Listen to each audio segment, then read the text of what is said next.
Speaking of 10 years since we went into Iraq, this letter from a dying veteran named Thomas Young has been making the rounds, going completely viral on the internet.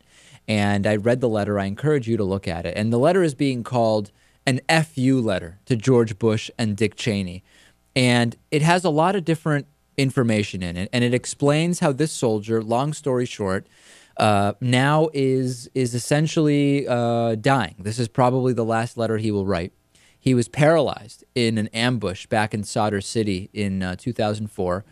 And Mr. Young goes on to say, in what's a very well-written letter, that he would feel very differently if he had been injured and subsequently passed away from injuries sustained, doing something that made any kind of sense, that was honest, that did not include the deception of both the individuals fighting the war and the American public. If it wasn't all based on lies and really a lie for personal reasons, and really going on to say, if soldiers actually were treated as if they were important when these decisions were made. And I won't read the letter to you, but it does outline everything from Mr. Young's joining the military days after 9/11.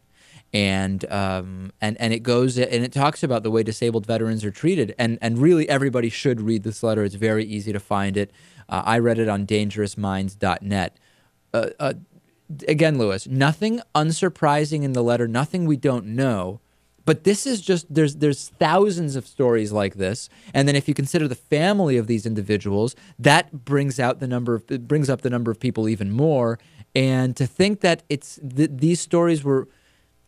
To say they were not considered assumes a lot, but the actions, particularly once we saw the reality of the intelligence that was used to get us into Iraq, don't correlate with caring about soldiers in my mind. Oh, it's got to drive soldiers crazy who think that there was something mischievous going on.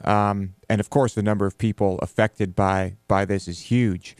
I feel bad for the guy. Yeah, I'm glad he wrote the letter. Absolutely. Do I think Bush or Cheney care at all?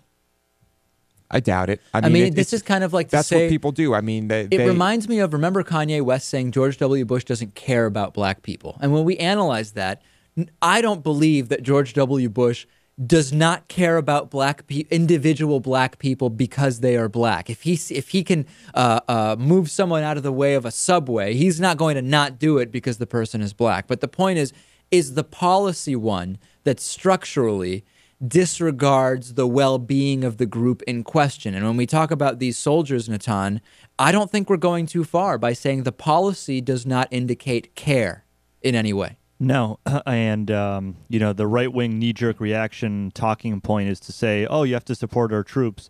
Well, this is how you support your troops, by listening to what they have to say and to not send them into battle unless all other options have been exhausted and there is some sort of imminent threat to the country or potentially for a humanitarian reason. And that was not what happened here. It wasn't even close to what happened. No, but I think it's a natural reaction for the commander-in-chief and the people giving orders to these troops to consider them expendable. I don't think they like it when soldiers die, but when when you look at the big picture, I mean, that's basically how they have to act. Exactly. Yeah.